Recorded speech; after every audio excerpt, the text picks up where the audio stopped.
Hello beautiful people out there, कैसे हैं आप सभी लोग। बहुत बहुत स्वागत है आपका सपनास ब्लॉग में।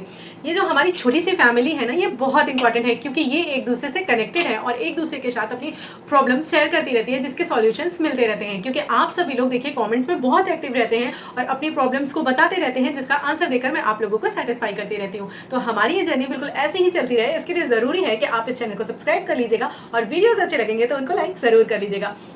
जैसे कि मैंने आपको प्रॉमिस किया था कि मैंने अभी तक आपको मंथ वाइज वीडियोस दिए हैं कि फर्स्ट मंथ की प्रेगनेंसी में क्या होता है, सेकंड मंथ की प्रेगनेंसी में क्या होता है, और आप लोगों ने उसको बखूबी पसंद किया है, बिल्कुल हिट करवाया है। और सेकंड मंथ के वीडियो को तो बहुत ज़्यादा प्यार दिया है, तो थैंक यू सो मच, दिल से शुक्रिया मेरे सारी वीडियोज़ को इतना प्यार देने के लिए। तो इसी वजह से मैंने जो आपको प्रॉमिस किया था कि मैं वीक बाई वीक वीडियोज़ आपके लिए लेकर आऊँगी, उसी को मतलब पूरा करने के लिए, अपनी प्रॉमिस को पूरा करने के लिए मैं ये सीरीज़ चला रही हूँ। और ये सीरीज़ कुछ ऐसी है कि जिसमें हम आपको बताएंगे कि हर हफ्ते आपके बच्चे में क्या डेवलपमेंट हो रहा है, आप अपनी बॉडी से खुद से क्या एक्सपेक्ट कर सकती हैं, साथ ही साथ आप में क्या चेंजेस हो रहे हैं और आपको क्या खाने पीने में बदलाव रखना है, क्या करना है और क्या नहीं करना है, यानी कि डूज एंड डोंट्स दोनों देखेंगे। साथ ही साथ लास्ट सेगमेंट में हम ये भी देखेंगे कि आपके पास जो केयर करने वाले लोग हैं वो कोई भी हो सकते हैं, आपके हस्बैंड हो सकते हैं, मदर इन लॉ हो सकती है, मदर हो सकती है, सिस्टर हो सकती है, सिस्टर इन लॉ हो सकती है, या कोई भी हो सकता है जो आपकी केयर कर रहा है, उनको किन किन बातों का ध्यान रखना चाहिए। तो हम इन वीडियोज़ को इन सेगमेंट्स में बांट करके देखेंगे।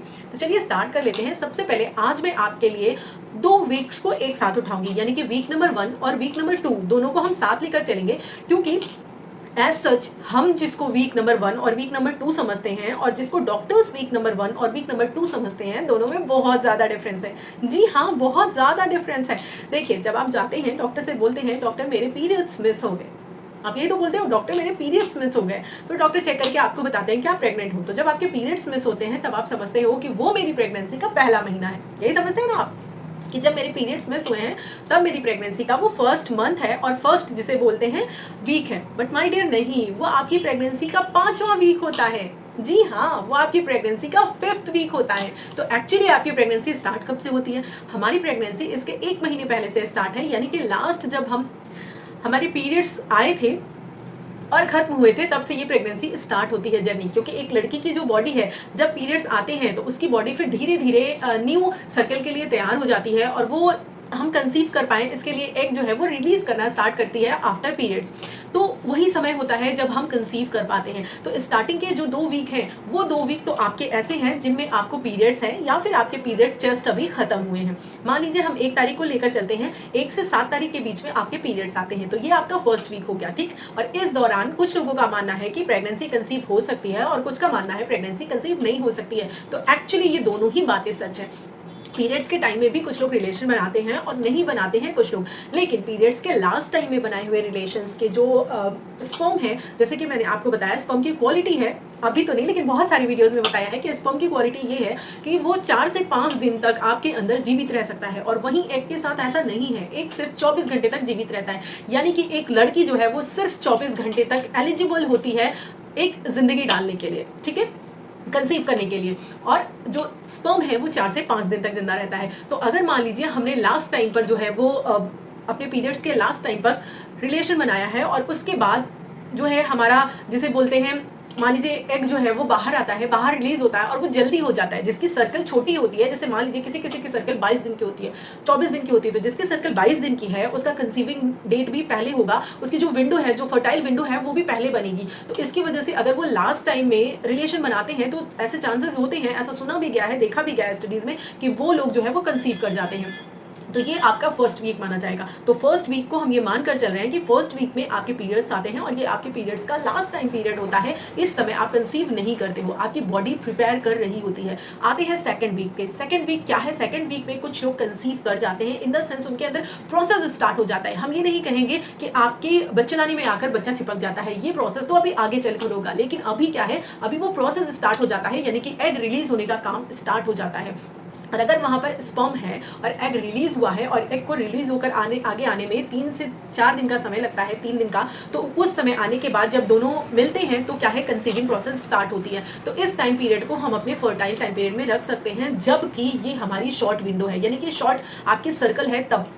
मान लीजिए 22 दिन की आपकी सर्कल है, तो हम मान सकते हैं कि इस टाइम पीरियड में, यानी कि हम मेनली जो है वो आपके पीरियड्स के बाद यानी कि 10वें दिन से लेकर के 14 दिन 16 दिन तक का जो टाइम पीरियड है उसको आपकी कंसीविंग के लिए सबसे बेहतर टाइम पीरियड मानते हैं। क्योंकि अगर आपने उस टाइम पीरियड में कंसीव करने का ट्राई किया है, तो अगर आपने पहले भी ट्राई किया है तो 4 दिन तक 5 दिन तक स्पर्म जिंदा रहेगा, और जब एग आएगा तो दोनों मिल करके कंसीव कर लेंगे। ठीक है, तो ये प्रोसेस हुआ। और अगर मान लीजिए लेट में भी होता है, ठीक है, लेट में भी होता है, तो आपने अगर मान लीजिए 16वें दिन रिलेशन बनाया है तो 4 to 5 डेज स्पर्म रहने वाला है अंदर, तो 6 दिन के बाद 4 से 5 दिन अगर आप जोड़ोगे तो कहाँ गई वो 22-23 दिन गई, तो 22वें 23वें दिन यानी कि चौथे वीक में आप कंसीव कर सकते हो। तो इसीलिए जो कंसीविंग है वो हर इंसान में डिफरेंट होता है। और आप देखिए जैसे कि डॉक्टर्स जब अंदाजा लगाते हैं तो एग्जैक्ट डेट पे बच्चा इसीलिए नहीं होता है क्योंकि एग्जैक्ट कब कंसीव हुआ है ये कोई भी नहीं बता सकता। हाँ, डॉक्टर्स भी एक अनुमान लगाते हैं कि ये फर्टाइल विंडो है तो इसके अंदर ही कंसीव हुआ होगा। तो मोटा मोटा आपको समझना ये है कि अभी जो आप समझ रहे थे अपना फर्स्ट वीक,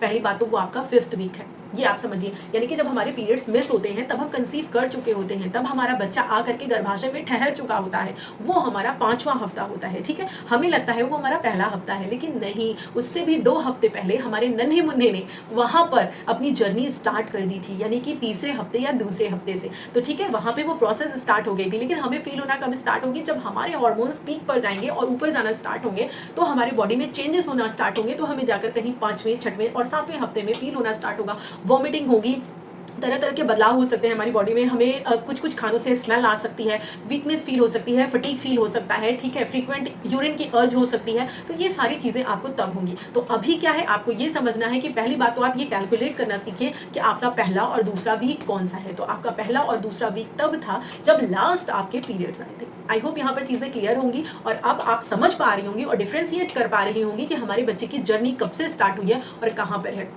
तो दूसरे वीक से स्टार्ट हो जाती है वो जर्नी, लेकिन हम ये नहीं कह सकते कि कंसीव हो गया है। ठीक है, अब अगले वीडियो में हम बात करेंगे तीसरे और चौथे वीक की। लेकिन हाँ, ध्यान आपको ये रखना है कि अगर आप कंसीविंग का ट्राई कर रहे हैं, अगर आपने कंसीव कर लिया है तब आप ये वीडियोस देख रहे हैं तो बहुत अच्छी बात है, लेकिन अगर आप ट्राई कर रहे हैं तो आपको अपनी फर्टाइल विंडो ज़रूर सर्च करनी है। उसको तैयार करने का, उसको सर्च करने का मेथड मैंने इसी चैनल पर डाल रखा है कि किस तरह से आप ये पता लगा सकते हैं कि कौन से डेज हैं जिनमें आप ट्राई करें तो कंसीव कर सकती हैं। तो वो डेज आपके generally 2nd to 3rd week में आते हैं।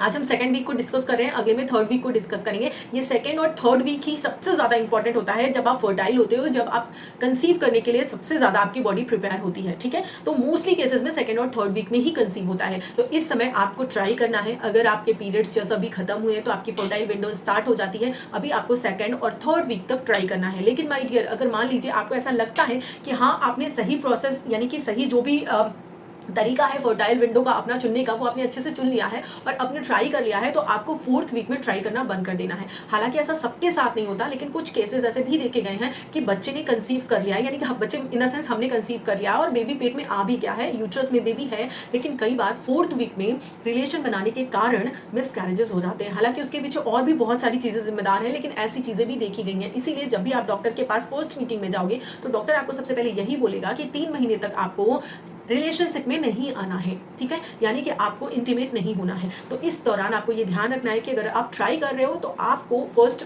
जो वीक है वो आपके पीरियड्स का वीक है, उसमें आपको ज़रूरत नहीं है ट्राई करने की। लेकिन 2nd वीक और 3rd वीक, ठीक है, जैसे मान लीजिए आपके पीरियड्स 3 दिन में खत्म हो जाते हैं तो आप 5वें दिन से स्टार्ट कर सकते हो। तो 2nd और 3rd वीक तक आपको ट्राई करना है, फिर आपको 4th वीक में ट्राई